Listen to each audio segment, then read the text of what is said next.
Bismillahirrahmanirrahim. Assalamualaikum warahmatullahi wabarakatuh. Waalaikumsalam warahmatullahi wabarakatuh. Alhamdulillahirabbil alamin. Terima kasih kepada Bapak Ibu guru, rekan-rekan, juga Pak Kepala Sekolah yang bersama-sama hadir di tempat ini. Hari ini tepat di hari Rabu tanggal 21 bulan Agustus 2024. Insya Allah saya Cecep Nurul Abdullah sebagai calon guru penggerak angkatan 11 akan menyebarkan atau menyampaikan informasi dan penerapan tentang budaya positif. Jadi penyebaran informasi ini kita lebih sering dengar dengan istilah diseminasi. Jadi penyebaran informasi secara merata dan luas. Nah, budaya positif ini dengan kata yang sudah kita sering dengar, bahwasanya ini adalah salah satu pelajaran yang saya pelajari di 1.4 di guru penggerak ini, dan ini materi yang cukup luas, materi yang cukup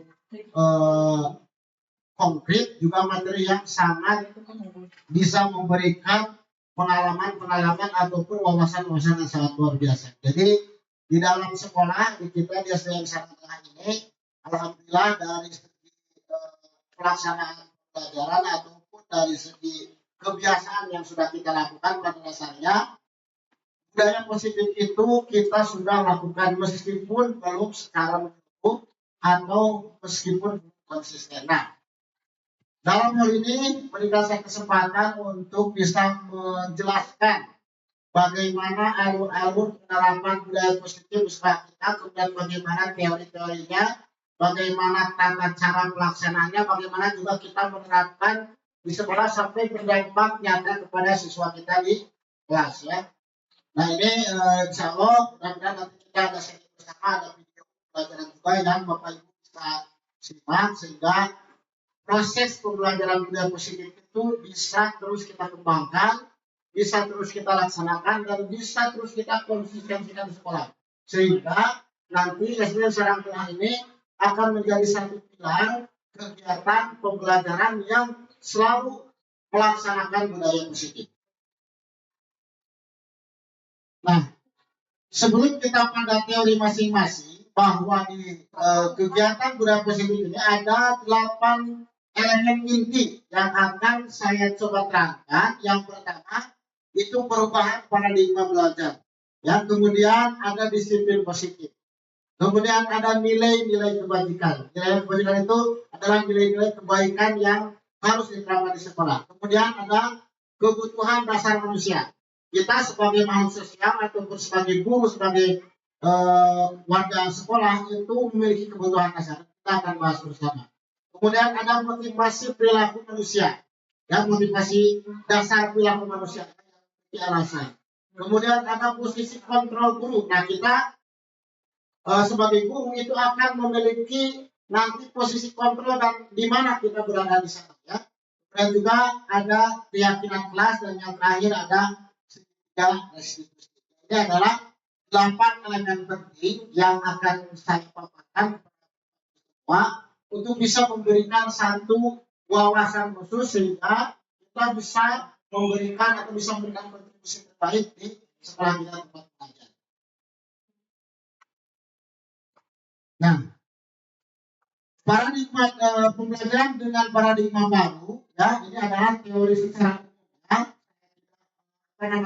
mencontohkan secara pembelajaran dengan paradigma baru merupakan yang dirancang berdasarkan prinsip pembelajaran berdiferensiasi. Nah, ini juga kata berdiferensiasi itu adalah pembelajaran yang memang mementingkan kebutuhan belajar minat siswa, sehingga murid atau peserta didik belajar sesuai kebutuhannya berdasarkan tahap perkembangan untuk mewujudkan profil pelajar Pancasila.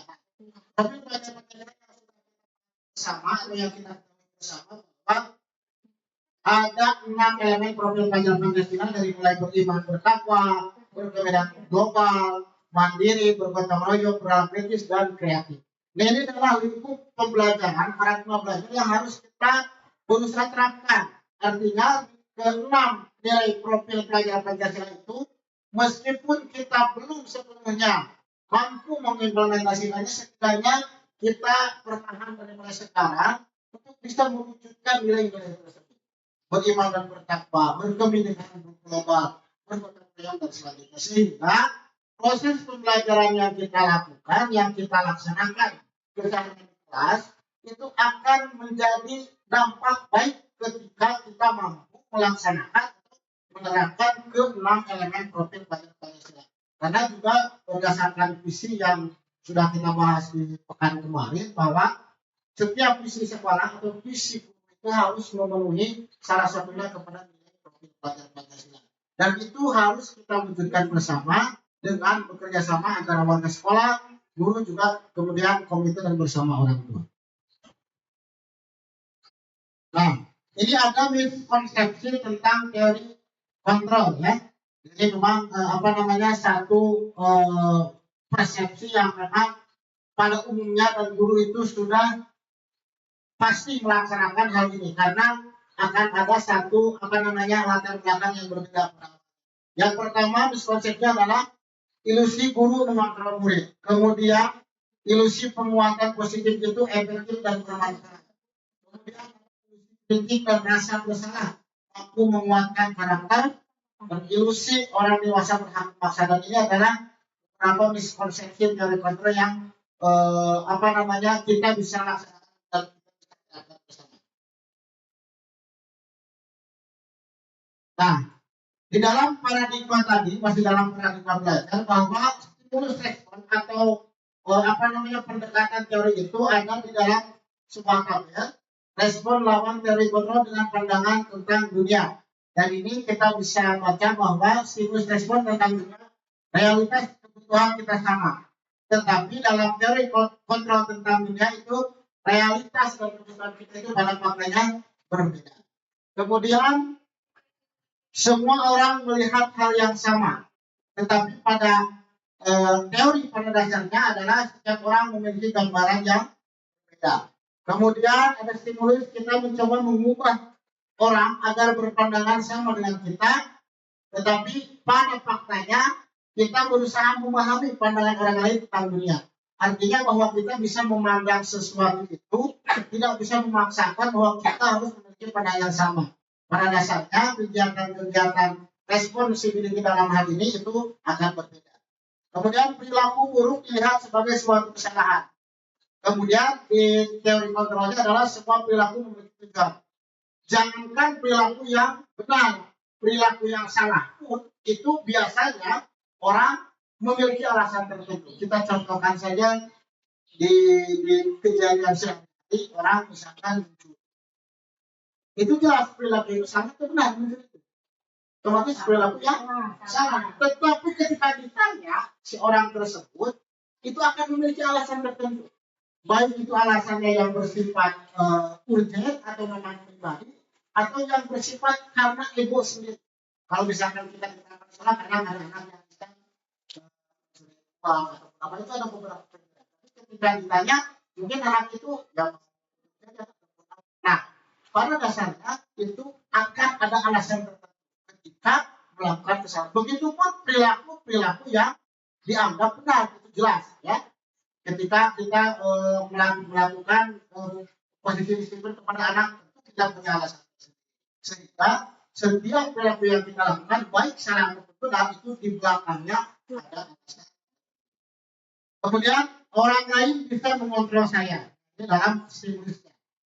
Tapi pada faktanya hanya Anda yang bisa mengontrol diri kita sendiri. Artinya bahwa kita pada satu momen tertentu mungkin akan bisa diatur oleh orang lain. Tetapi pada dasarnya kita sebagai guru ataupun sebagai makhluk sosial, itu kita yang bisa mengontrol itu, baik itu kontrol dalam pembelajaran, dalam membuat sosialisasi dengan rekan, ataupun dalam kehidupan masyarakat. Artinya kita di sini dituntut untuk memiliki daya kontrol yang bagus, artinya untuk bisa menciptakan suasana lingkungan yang lebih baik lagi.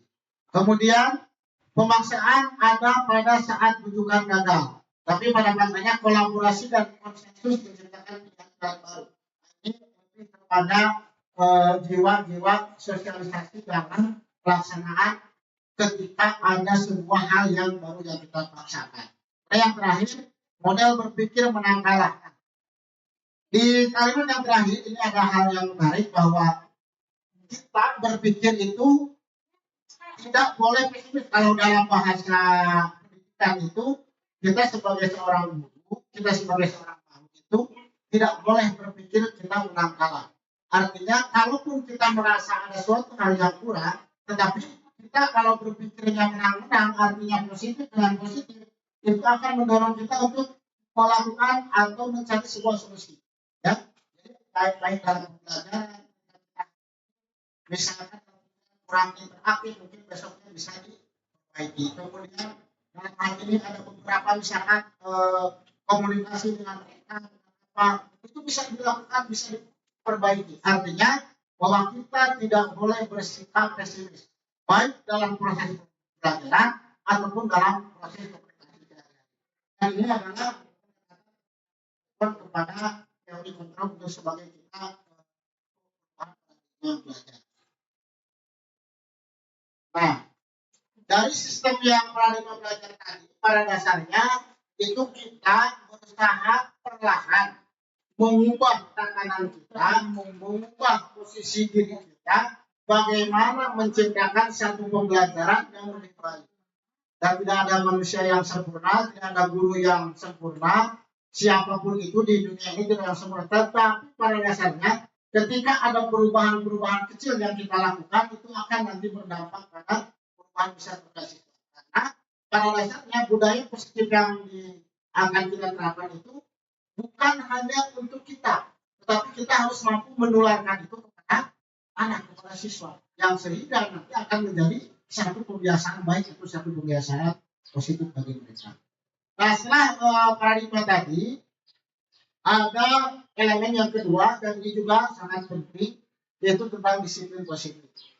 Makna disiplin sebetulnya, kalaupun tidak ada positif, itu sudah menunjukkan bahwa disiplin adalah perilaku yang perlu kita terapkan, artinya perlu kita lakukan. Kemudian juga disiplin ini harus kita terapkan dari mulai diri kita sebelum kita memberikan penyebaran informasi kepada rekan yang lain atau kepada siswa yang lain. Nah, ini juga disiplin ini kalau secara teori itu berasal dari bahasa kita yang artinya itu disiplin mengacu pada diri yang memiliki tanggung jawab. Ketika kita sudah berusaha disiplin waktu, terhadap kegiatan keseharian, itu cenderung akan mendorong kita bisa positif adalah salah satu cara penerapan disiplin yang bertujuan untuk menumbuhkan kesadaran serta memberdayakan peserta didik. Kalau sistem disiplin dibandingkan disandingkan dengan satu kita bisa melakukan disiplin tanpa ada hukuman, tanpa ada ancaman, tanpa ada sebuah pemahaman khusus. Ya, sampai kita datang misalkan tepat waktu karena ingin apresiasi khusus dari paslon atau dari yang lain. Artinya kita di situ menyadari bahwa kita melakukan disiplin ini karena tanggung jawab kita sebagai guru atau tanggung jawab kita sebagai warga sekolah. Jadi harus ada motivasi dari dalam, artinya motivasi. Ya, kan? Kemudian sebagai pendidik, tujuan kita adalah menciptakan peserta didik yang memiliki disiplin diri sehingga mereka berperilaku mengacu kepada nilai-nilai kebajikan besar dan memiliki motivasi ini yang tadi sudah dibahas dalam perubahan perilaku. Jadi pada dasarnya penerapan disiplin itu tidaklah mudah, tetapi karena saya pribadi dan tentu mempelajari bahwa meskipun tidak mudah, tapi setidaknya kita melakukan sesuatu dari hal-hal yang kecil. Artinya dengan anak, komunikasi dengan rekan guru, komunikasi dengan guru-guru di luar sekolah kita, ketika kita memiliki satu jiwa disiplin yang baik, itu akan menjadi satu kebiasaan, akan menjadi satu karakter, akan menjadi satu dorongan yang baik pula terhadap posisi diri kita. Dan orang lain pun akan otomatis memiliki penghargaan kepada kita. Ketika misalkan ada undangan rapat kita datang tepat waktu, kemudian ada misalkan instruksi khusus kita datang tepat waktu, itu secara otomatis jangan kita meminta penghargaan dari mereka, otomatis mereka akan memberikan penghargaan kepada kita, karena kalau disiplin kita terus berulang dilakukan, itu akan otomatis memberikan efek positif terhadap kita dan orang lain akan melihat itu. Jadi kita tentu akan berusaha dipandang orang lain itu lebih baik dibandingkan dengan orang yang asal-asalan atau tidak berusaha menciptakan disiplin positif. Kemudian secara teoritis ya tadi sudah banyak disampaikan. Kemudian dari disiplin positif kita mengenal yang namanya nilai-nilai kebajikan yang dirasakan. Ini sebetulnya ada 7, cuma saya tidak sampaikan semua. Saja yang saya ini penting disampaikan bahwa 3 poin saja. Yang pertama, profil pelajar Pancasila. Ini kenapa saya ulang-ulang? Karena profil Pancasila itu kadang-kala kita pun perlu memahami secara utuh ke 6 elemen tadi. Baik bagaimana pertama sampai kepada kreatif. Nah, dalam profil pelajar Pancasila itu yang sudah disampaikan tadi, ini menurut Bapak Ibu saya tanya dulu. Ini hal yang paling sulit yang kita terapkan ke diri kita atau ke anak. Ini elemen yang mana? Apakah apakah berkebinekaan global, gotong royong, mandiri, kreatif, atau berdaya kritis? Kira-kira ada satu orang saja yang menyampaikan. Kira-kira lebih sulit atau lebih ketika kita menerapkan nilai ini, manakah yang dirasa memang cukup sulit untuk diterapkan? Kira-kira siapa yang yang dirasa paling sulit aja, Pak? Tidak yang 6 elemen ini, bahwa kita kan harus menciptakan, harus mewujudkan profil ini dalam visi.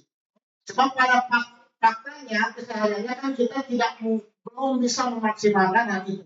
Nah, hal yang paling sulit yang diterapkan ke anak sebagai bentuk visi kita, ini elemen yang mana kira-kira? Alasannya sampaikan.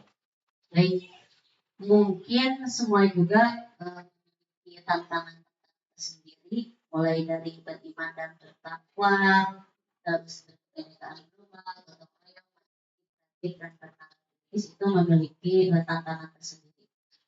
Namun menurut saya yang paling sulit itu adalah menerapkan di mandiri. Apalagi di usia anak SD itu, memang anak-anak itu sulit untuk mandiri. Apa-apa harus selalu diberi arahan dulu. Tidak bernalar kritis, tidak mau mencari tahu sendiri dalam pembelajaran. Nah, itu sangat berkaitan sekali antara mandiri dan bernalar kritis. Dan kreatif itu suatu elemen yang sulit diterapkan di siswa SD, karena mungkin karena usia mereka masih belum cukup untuk menerapkan mandiri itu, kreatif dan bernalar kritis itu memerlukan bimbingan atau tuntunan dari guru secara khusus. Mungkin itu, Pak. Ya, sebelum saya respon ada lagi mungkin dari rekan yang lain. Bagus, Pak. Baik, terima kasih. Berkaitan dengan nilai-nilai kebajikan yang universal ini, mungkin sama sependapat dengan Bu Farida, bahwa memang anak SD itu kita itu harus bisa merangsang, Pak, ya. Merangsang harus seperti ini, seperti itu, karena memang daya tangkap ataupun daya pemahaman mereka belum matang, begitu ya, Pak, ya, kalau menurut saya pribadi. Jadi memang di kematangan atau di daya kritis begitu yang harus dirangsang oleh kita, karena menyimak atau menimbang tingkat pemahaman mereka yang belum matang begitu. Terima kasih. Ya, ada lagi Bu Cici atau Bu Jejen atau Bu Rian yang menyampaikan. Baik, terima kasih rekan-rekan semua. Ini sebetulnya tidak bahasan. Karena begini, nilai-nilai ini kan kita dituntut secara oleh negara itu untuk menciptakan hal itu. Tetapi yang sudah disampaikan oleh rekan kita, baik Anda atau Pak Agus, bahwa memang pada dasarnya ini keenam elemen itu tidaklah mudah. Cuma kita dalam hal penerapannya mungkin bisa secara bertahap. Karena memang kan kita di SD ya, kesulitan pastinya, apalagi kelas rendah. Bagaimana kita mendidik mandiri di kelas rendah pasti kesulitan ya. Jangankan di kelas rendah, baik di kelas 4, 5, 6 pun saya sendiri mungkin bagus juga merasakan, begini juga kita belum bisa menciptakan anak itu untuk mandiri, untuk bisa belajar menemukan solusi dari penerapan mereka ini. Itu sangatlah sulit. Nah, tapi ini kiat-kiat dalam penerapan ini bukan berarti kita melaksanakan itu terus kemudian kita 100% dapat. Namun ketika pembelajaran SD kita sudah langsung tadi disampaikan bahwa ketika nanti sudah ada peningkatan ke SMP ya itu sudah terbukti. Itu tugas kita di situ ya. Jadi kalaupun mandiri ini kalau katakan dalam presentase itu misalnya baru 40% yang didapati di SD, ya setidaknya kita sudah melakukan itu, sudah melakukan profil Pancasila karena nilai dorongan merangsang itu sudah kita dapatkan. Kemudian apalagi itu dorongan kritis, kita jarang mendapati anak yang ketika pembelajaran kita lakukan kemudian ini harusnya begini, ini harusnya begini, itu jarang ya di SD kita. Tetapi setidaknya kita harus memberikan rasa itu kepada bahwa si anak itu sesekali dalam belajar itu semua sehingga ini mendapatkan tips dari beberapa rekan juga dari bacaan.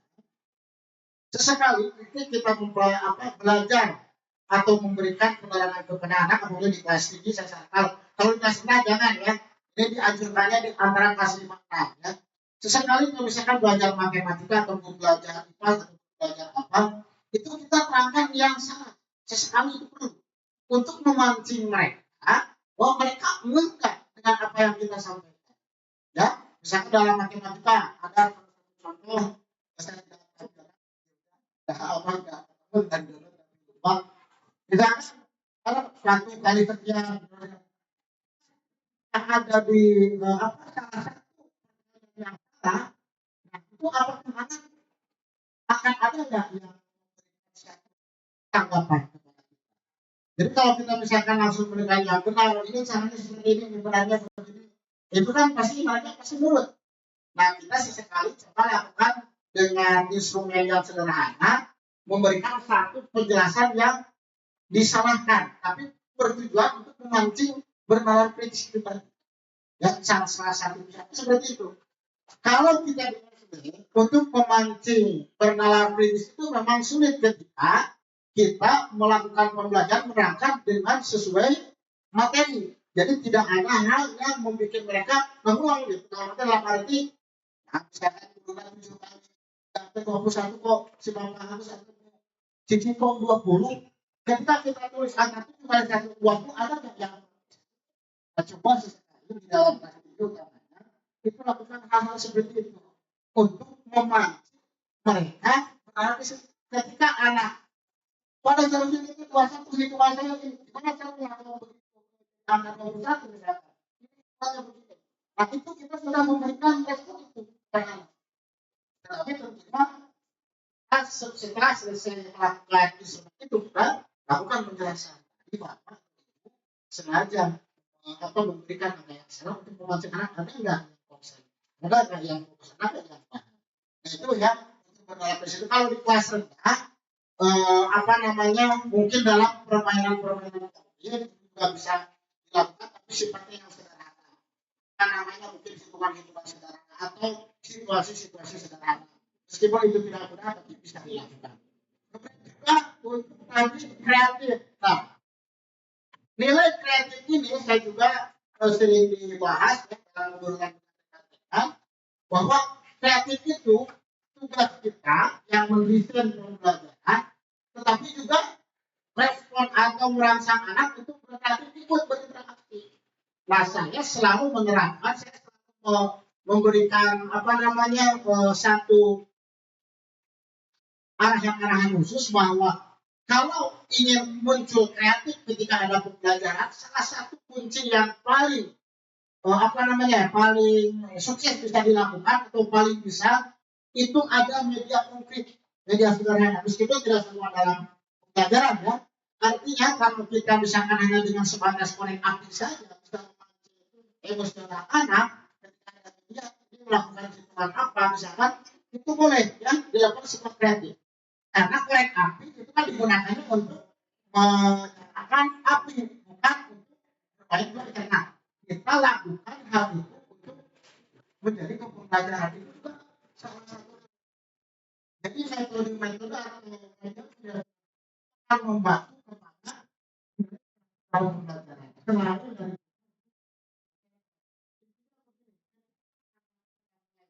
Pak, bisa Pak, misalkan saya bisa ini bisa. Adalah satu komunikasi. Jadi kalau ribut di kelas ada guru, jangan sekarang ributnya itu ribut yang sifatnya belajar. Artinya ada yang media atau hal-hal yang bisa dilihat membantu pada proses pembelajaran. Saya kalau untuk nilai gotong royong itu diskusi atau bekerjasama baik piket ataupun pembersihan di kelas itu sudah kita bisa lakukan insya Allah.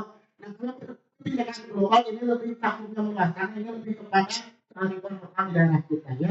Ini sebetulnya sama kalau begitu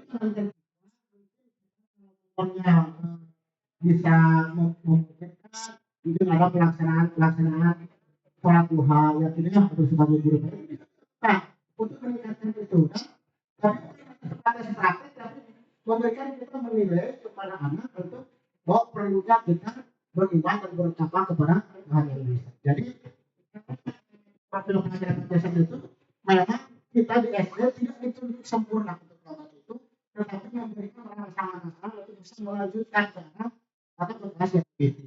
Ya, jadi itu adalah kebanyakannya yang perlu kita pahami bersama. Kemudian yang kedua ini ada PMP atau primary basic program. Ini juga saya baru mendapatkan kalimat ini di guru penggerak, tetapi ketika membaca rinciannya ini ada toleransi, mandiri juga ada, menghargai apresiasi empati pengetahuan kreativitas kerjasama dan komitmen.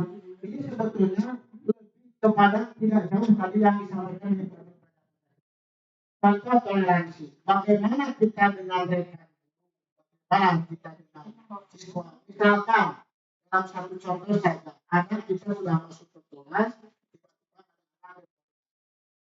Nah, kita sebagai guru itu jangan langsung menghukumi. Itu sekarang begitu ya.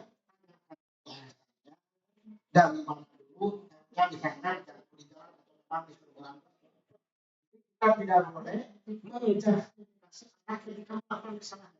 Artinya mereka untuk memberi bisa saja. Kenapa kok yang lain bisa tepat yang ini siang? Pasti ada alasannya. Apakah alasannya karena memang bangunnya siang itu juga mungkin kebiasaan dia ataupun karena memang hal-hal yang lain. Nah, di sini juga kita harus punya toleransi. Dan nilai toleransi ini jangan hanya kita terapkan sesama sesama. Itu juga harus contoh faktanya begini. Ketika satu anak sudah selesai mengerjakan yang lain itu, kalau saya sebagai guru kalau yang itu bukan itu meminta bantuan sesuatu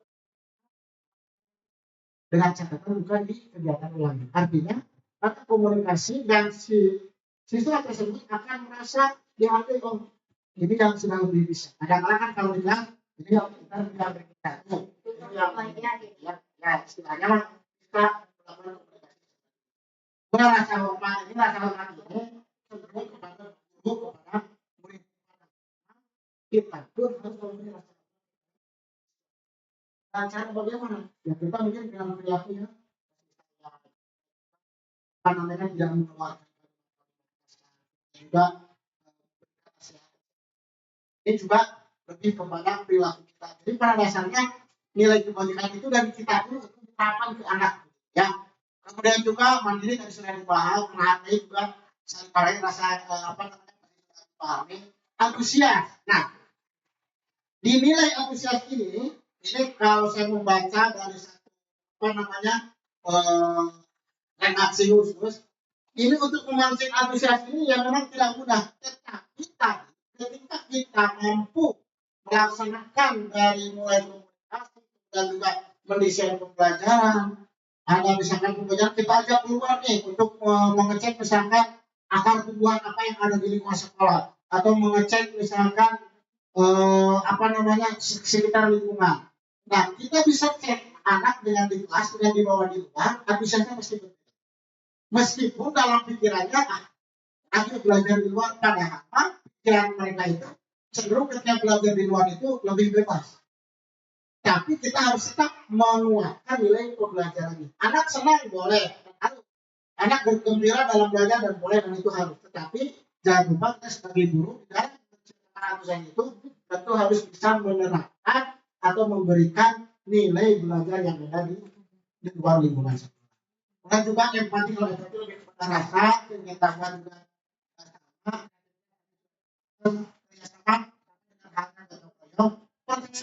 Nah, bagaimana kita menciptakan siswa atau mahasiswa yang percaya diri? Tentu kita dulu sebagai guru mencontohkan misalkan bagaimana membaca di kelas dengan lancar, bagaimana kita bisa menyampaikan hasil karya mereka.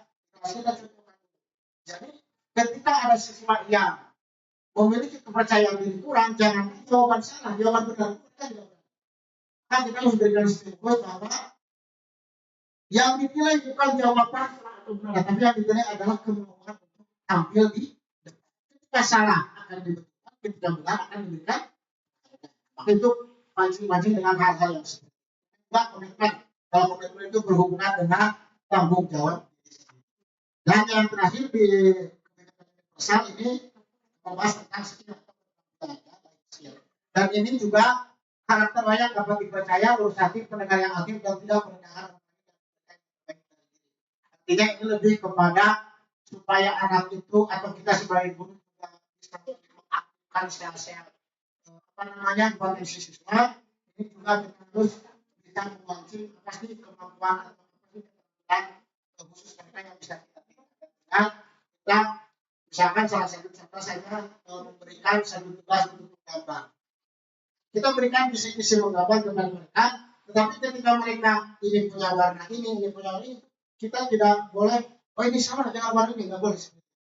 Jadi silakan saja berkreasi supaya apa imajinasi mereka yang nanti kita bisa bandingkan dengan kreasi-kreasi dari siswa yang. Nah itu saya kira Bapak Ibu semua, untuk nilai-nilai kebaikan pasal ini sangat banyak sebetulnya. Kalau dibahas satu saya kira tidak akan cukup waktunya, sehingga pada dasarnya ini adalah perilaku-perilaku yang mari kita berusaha untuk bisa diterapkan kepada siswa. Nah, kemudian ini ada yang selanjutnya elemen kebutuhan dasar ingatkan ya kalau sudah. Peran dasar manusia adalah segala sesuatu yang kita lakukan untuk mendapatkan apa yang kita inginkan. Seluruh tindakan yang kita lakukan memiliki tujuan tertentu dan semua usaha yang kita lakukan adalah dalam rangka agar kebutuhan dasar kita. Ya, dan ada 5 kebutuhan dasar manusia, yakni bertahan hidup, ya, kemudian juga kasih sayang dan rasa diterima, kemudian ada kekuasaan, ada kesenangan dan ada kebebasan. Ini supaya bisa lebih jelas lagi saya akan tampilkan video dari instruktur pusat untuk memberikan bagaimana 5 kebutuhan dasar ini bisa tercapai dengan baik.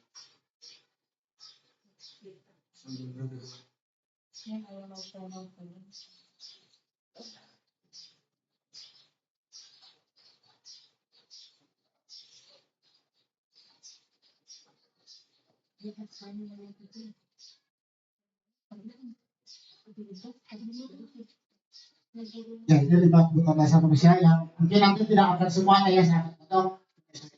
Kalau dan bahagia ibu dan bapak guru hebat untuk membangun budaya sekolah 34 menit.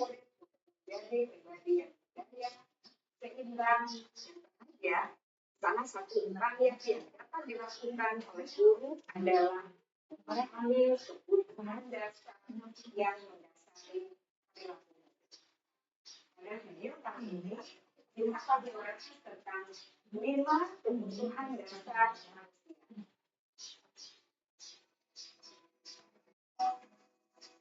Ini mungkin tidak akan dua semua, tapi kita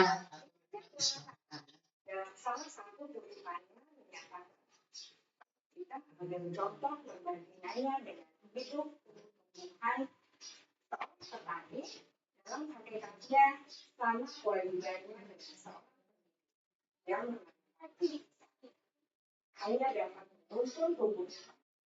Dia dapat memperbaiki kondisi tanah, melihara tanaman padi, memberi pupuk dan air, pasti ulat-ulat atau jamur-jamur yang tumbuh di tanaman padi, dan lain sebagainya. Ketika guru memahami kebutuhan apa yang mendasari perilaku murid, guru berusaha menuntun dan mendukung murid dalam memenuhi kebutuhannya secara positif. Pada hakikatnya, murid tersebut ibarat seorang petani yang sedang berusaha memahami kebutuhan masing-masing tanaman. Ia berusaha memenuhi kebutuhan tanaman tersebut dapat tumbuh subur dan maksimal. Dr. William Glasser, seorang psikiater dari Amerika Serikat, menyatakan bahwa seluruh tindakan manusia memiliki tujuan tertentu, yaitu memenuhi kebutuhan dasar. Ketika kelima kebutuhan dasar telah terpenuhi secara memadai, maka murid akan tumbuh dengan seimbang dan bahagia. Sebaliknya, jika kebutuhan dasar tidak terpenuhi dengan baik, maka seseorang akan mengalami emosi negatif, bosan, sedih, dan kecewa.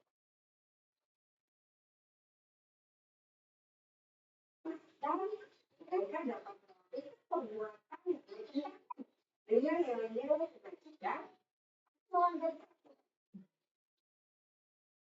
Dengan kata lain, perilaku buruk seseorang biasanya adalah respons dari kebutuhan yang tidak terpenuhi. Namun, kita tidak tahu kalau ada 5 kebutuhan dasar manusia menurut Dr. William Glasser. Yaitu, yang pertama, kebutuhan untuk bertahan hidup.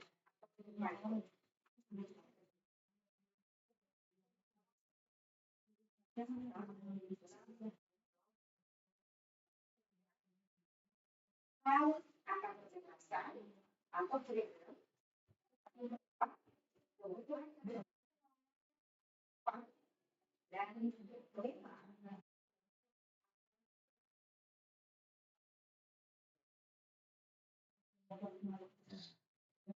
dulu aja. Ini adalah gambaran tadi bahwasanya yang 5 kebutuhan dasar tadi itu tidak lepas dari kita ya sebagai manusia juga sebagai murid. Nah, ini juga saya bahas dekat dalam hal bertahan hidup. Ini kita mencontohkan bahwa ada makan, pakaian, keamanan, kesehatan itu kita adalah suasana yang untuk memang kita bisa hidup selain dari takdir Tuhan. Kita perlu makan, kita perlu tempat tinggal, pakaian, dan juga rasa aman juga kesehatan ya.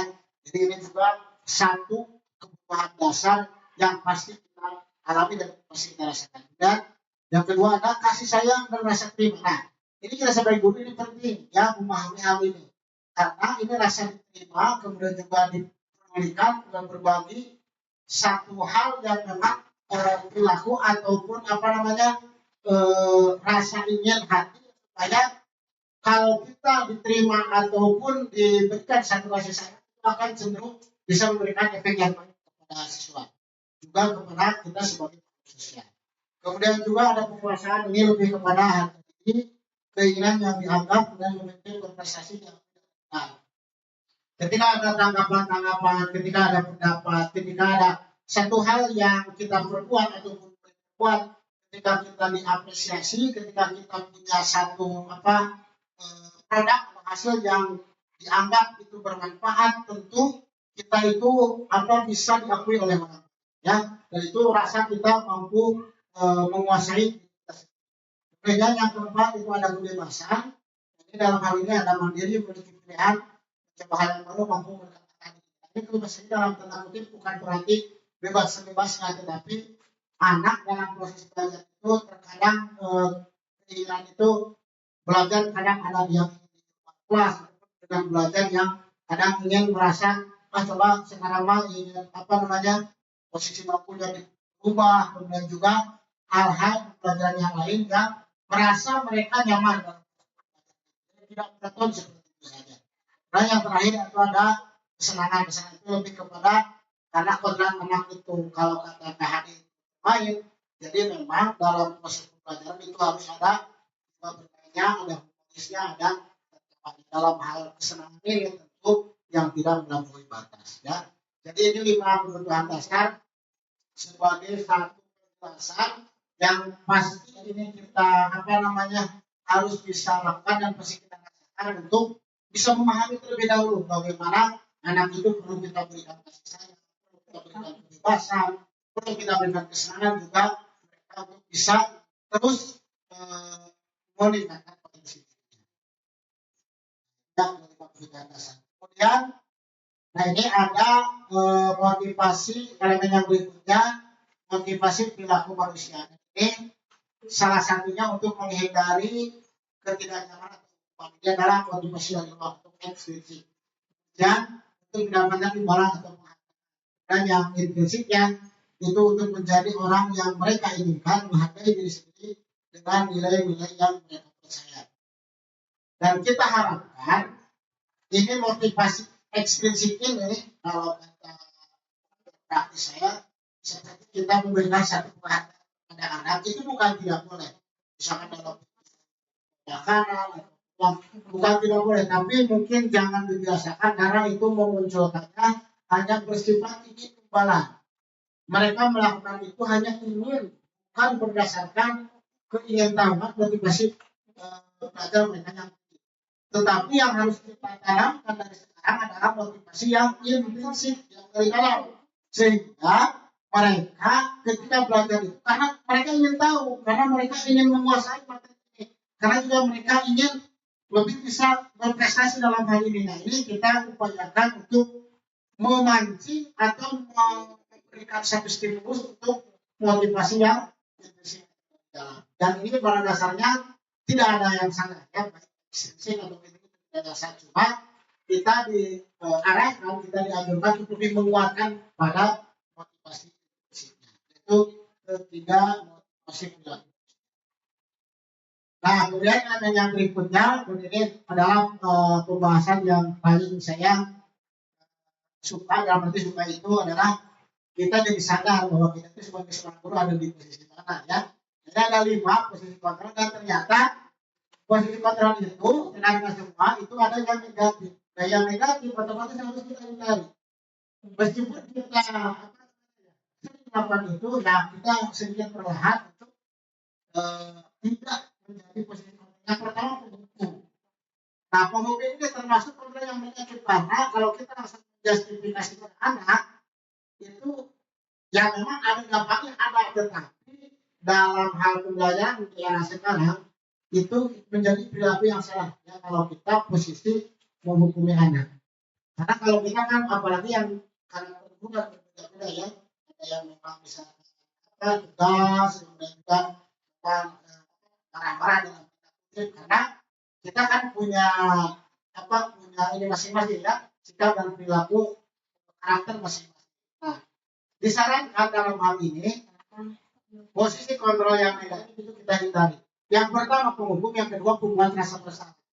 Jadi pembuat rasa bersalah ini kenapa dibilang negatif? Karena ternyata anak terlalu dalam menyelesaikan kesalahan, takutnya si anak itu terbebani pada situasi yang tidak kita inginkan.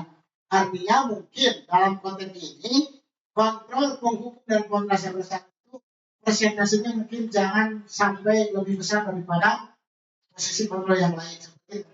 Ini juga kalau untuk yang negatif itu kita berusaha untuk menghindari. Nah, yang positifnya itu ada dua, ada teman atau nah kalau teman saya rasa semua bisa menyesuaikan, apalagi dengan kelas-kelas yang tinggi itu bisa sebenarnya artinya ngobrol, komunikasi, kemudian menginstruksikan tugas pun dengan tata cara yang paham oleh anak. Kemudian juga pemantau itu juga sama kontrol yang positif yang bisa kita lakukan. Dan yang paling utama kita diajarkan atau diajarkan untuk menjadi posisi manajer. Dan ini manajer itu tadi. Jadi anak itu bisa mengembangkan potensi dirinya dengan posisi kontrol diri kita sebagai manajer. Kita melakukan pertanyaan pun itu kalau sebagai manajer itu memang cenderung kepada hal-hal yang bisa memancing pikiran anak itu bersifat positif. Meskipun mereka salah, tapi mereka menyadari dan itu akan diperbaiki. Jadi efeknya ketika kita menjadi manajer sebagai guru seorang patroli sebagai manajer, ketika anak salah itu bukan berarti meratapi kesalahannya, tetapi si siswa atau si peserta didik, si murid akan berusaha memperbaiki dirinya dan tidak melakukan kesalahannya lagi. Sehingga di dalam posisi manajer itu kita anjurkan anak itu yakin bersalah, yakin ada perilaku yang kurang baik. Tetapi bagaimana cara kita melakukan komunikasi kepada anak supaya hal itu diperbaiki dan bahkan bisa menjadi satu perubahan membawa ke teman-teman yang lain. Nah, itu kita masih menjadi seorang manajer, ya, bukan hanya manajer di perusahaan, tapi juga sebagai guru itu harus dilakukan.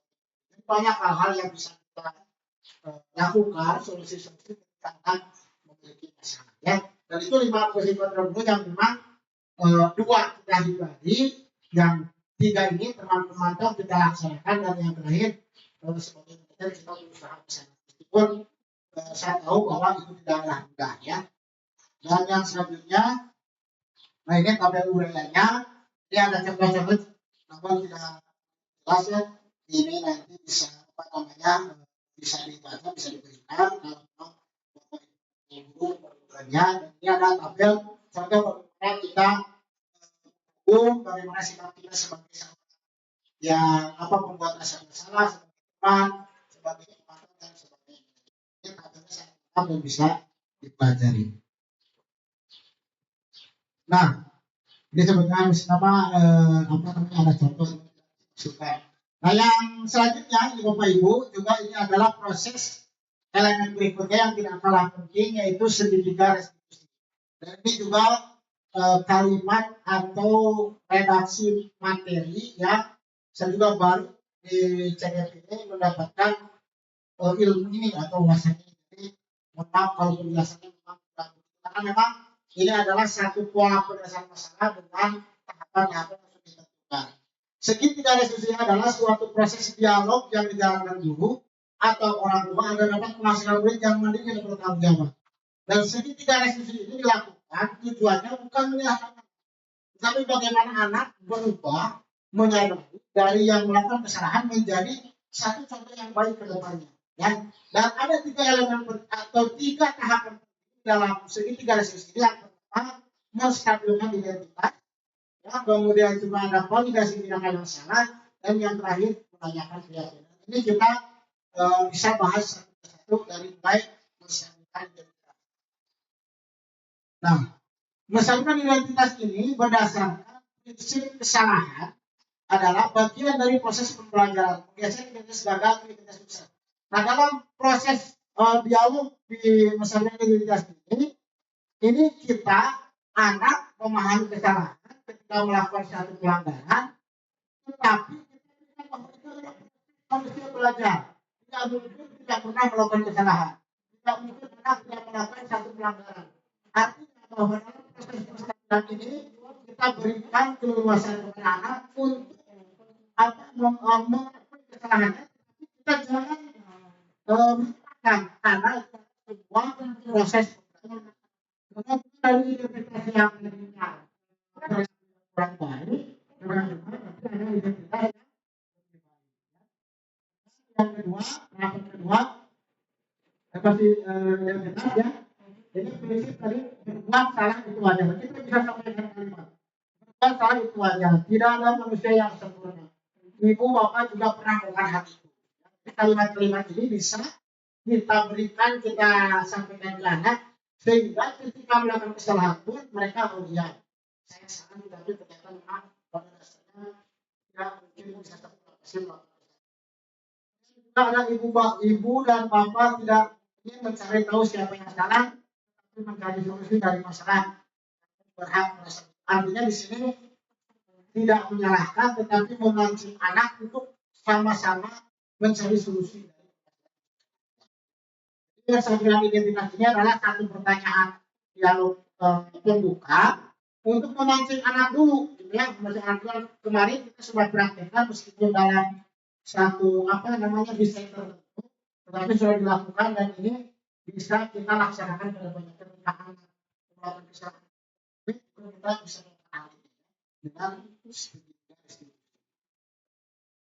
yang selanjutnya, validasi tindakan yang salah. Ini berdasarkan prinsip setiap perilaku berupaya memenuhi suatu kebutuhan tertentu, guru akan bergeser dari stimulus respon menjadi proaktif mengenai dan mengakui kebutuhan murid, akan memperbaiki hubungan dengan murid. Nah, ini kalimat-kalimat yang bisa disampaikan ketika memvalidasi tindakan yang salah. Kamu pasti memiliki alasan mengapa kamu melakukan itu. Seperti tadi, jangankan perilaku yang benar, yang salah itu pasti ada alasan. Dan padahal kamu bisa melakukan yang lebih buruk dari ini ya, cara bertanya. Kemudian kamu patut bangga karena melindungi sesuatu yang penting buat kamu. Kemudian kamu melakukannya karena mempertahankan sesuatu yang penting. Dan ini juga sebenarnya ada contoh ya. Mungkin saya tidak akan itu ya, tapi ada yang video yang sudah dilaksanakan saja. Ya, jadi hari ini validasi tindakan salah ini tentunya ini adalah satu bentuk dialog ya, yang artinya bahwa si anak itu bisa melakukan lebih parah dari itu, tetapi tidak melakukannya. Anak menyadari bahwa itu bisa membahayakan. Kemudian juga si anak melakukan kesalahan tersebut itu ada kontrol dirinya sehingga tidak terlalu membahayakan. Artinya kesalahannya masih bisa ditolerir. Kemudian juga ada anak yang memang mempertahankan sesuatu. Artinya contoh misalkan ada anak dicuri pulpennya atau bukunya, ketika dia tulis kemudian dia marah sampai memukul atau apa, tapi kan ketika mempertahankan yang haknya itu sangat bisa dimaklumi ketika ada hak yang diganggu atau yang tidak ya. Kemudian tahapan yang terakhir adalah menanyakan keyakinan ya, menanyakan murid akan diberi pertanyaan makna untuk memunculkan motivasi intrinsik dan mampu mengaitkan keyakinan dengan tindakan yang salah. Dan ini adalah satu keyakinan kelas yang sudah dibuat di masing-masing kelas. Jadi bedanya itu peraturan kelas dan keyakinan kelas. Kalau peraturan itu cenderung memaksa kepada anak, ya, kalau keyakinan itu yang sudah disepakati bersama, yang sudah dituliskan bersama, yang sudah sudah dirundingkan bersama, sehingga keyakinan itu lebih dimunculkan daripada yang lain. Padahal kalimatnya itu saja. Kalau peraturan contohnya begini, tidak boleh membuang sampah sembarangan, itu peraturan. Tapi kalau keyakinan, bahasanya mereka itu ya, buanglah sampah kepada tempat. Jadi kalau peraturan itu cenderung ada yang dilarang. Misalkan dilarang mencontek, dilarang mengganggu orang lain. Itu redaksinya harus dirubah. Kalau dalam prinsip membuat keyakinan kelas itu harus dirubah. Karena apa? Karena itu untuk memberikan stimulus yang baik terhadap anak. Kalau peraturan kelas dilakukan, maka muncul yang keyakinan kelas. Ya. Dan ini juga proses pertanyaan-pertanyaan apa keyakinan kelas kita, nilai-nilai apa yang telah disepakati bersama, seperti apa gambaran sebuah kelas yang ideal untuk kamu dan kamu ingin menjadi orang yang seperti itu. Ini adalah sebuah dialog yang humanis kepada anak supaya masalah yang muncul, masalah yang sudah dilakukan itu bisa terselesaikan, tetapi tidak memberikan efek dampak yang dan itu adalah segitiga institusi yang memang sebetulnya kita mungkin kalau menyelesaikan masalah itu mampu, Bapak Ibu guru mampu semua, cuma tahapan-tahapannya ini kita bisa sesuaikan. Terus apakah semua masalah harus diselesaikan segitiga institusi? Itu tidak. Kalau masalahnya sederhana, kita langsung ke keyakinan kelasnya udah. Tapi kalau misalkan agak perlu dialog-dialog yang itu perlu kita tahapan yang ini dilakukan. Jadi tidak semua masalah harus diselesaikan restitusi, tapi ada masalah yang agak komprehensif yang memang perlu ada dialog-dialog khusus setelah kita mendapatkan hal yang ini. Dan itu kita bisa lakukan bersama ya dengan siswa ataupun dengan murid. Nah, tadi sebelum video tadi saya menguatkan dalam hal dari keyakinan. Jadi kalau peraturan itu dimunculkan itu pada dasarnya untuk membentuk satu keyakinan. Tetapi kalau keyakinan sudah dimunculkan itu akan memberikan respon yang baik. Kenapa peraturan diganti dengan keyakinan? Itu cenderung karena untuk memberikan respon atau tanggapan yang positif bagi anak supaya tidak tidak terkontaminasi dengan hal-hal yang negatif ya. Jadi janganlah atau dilarang dan sebagainya itu kita bisa rubah menjadi kalimat-kalimat positif. Misalkan buat saja bersikap sopan santun dan dibahas dengan itu. Maka proses keyakinan kelas itu perlu kita lestarikan, kita biasakan supaya bisa melaksanakan atau menggunakan kelas masing-masing. Nah, saya tadi untuk posisi yang perlu kalau segitiga restitusi tadi sudah ya banyak. Nah ini saya memberikan satu pengalaman baik bagi Bapak Ibu memahami lima posisi kontrol guru ini kayaknya beberapa menit sebelum kita selesai. Dan ini bagaimana tadi kenapa ada posisi positif, ada posisi disiplin positif restitusi. Salah satu program yang dikembangkan adalah posisi kontrol. Dan posisi kontrol dalam restitusi adalah proses perjalanan seorang pendidik agar benar diri mereka. Pada video kali ini kita akan membahas tentang 5 posisi kontrol yang dikembangkan oleh Diane Dawson dan contoh.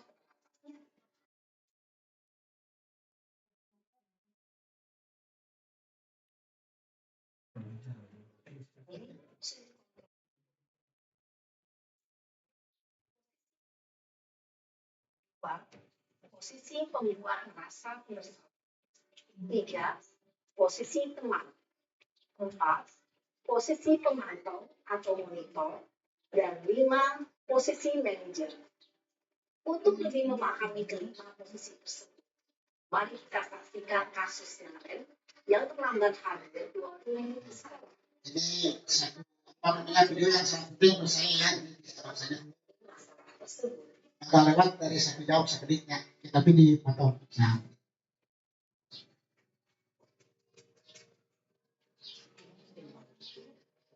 ambil nafas nasi padang.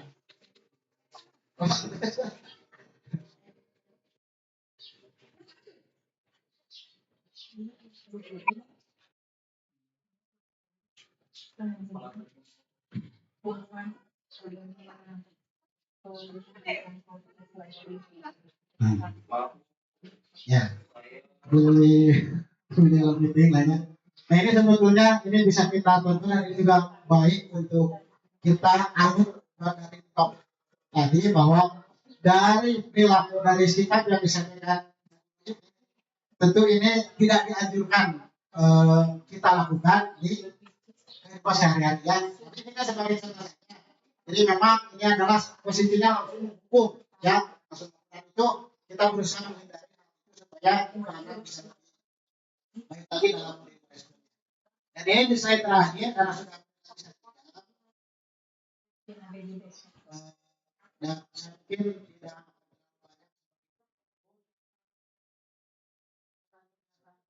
banyak yang sebenarnya kami yang kita lakukan dan juga bersama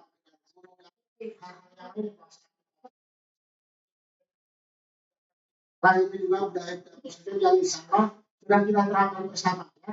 Dan itu tinggal kita terus kembangkan, kita bekerja sama bagaimana budaya positif dari tadi bisa kita lakukan, bisa kita terapkan bersama-sama kita wujudkan di sekolah sehingga apa yang menjadi tujuan visi program belajar Pancasila dengan tahapan-tahapan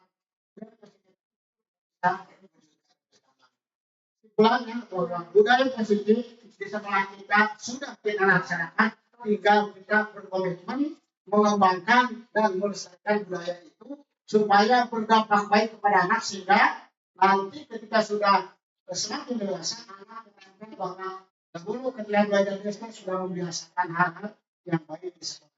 Ya, jadi bagi Bapak Ibu guru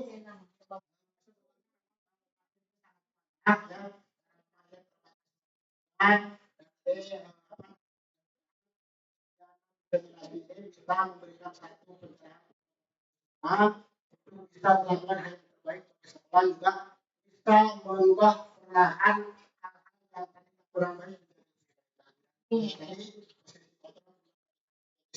jadi kita harapkan dengan diseminasi ini kita menambah wawasan, kita menambah pengetahuan, juga kita menambah perlakuan yang lebih baik di sekolah, baik kita sekolah dengan guru dan kepala sekolah juga dengan siswa. Ya, mudah-mudahan yang bermanfaat dan ini saya tutup hari ini kegiatan ini.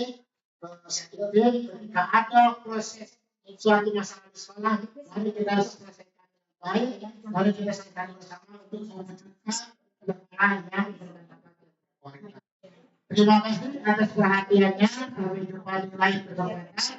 Kita bentuk tanggung jawab kepada Bapak Ibu semua untuk menyampaikan informasi.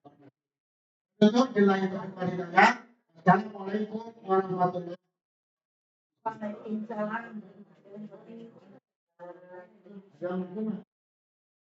Ya. 2.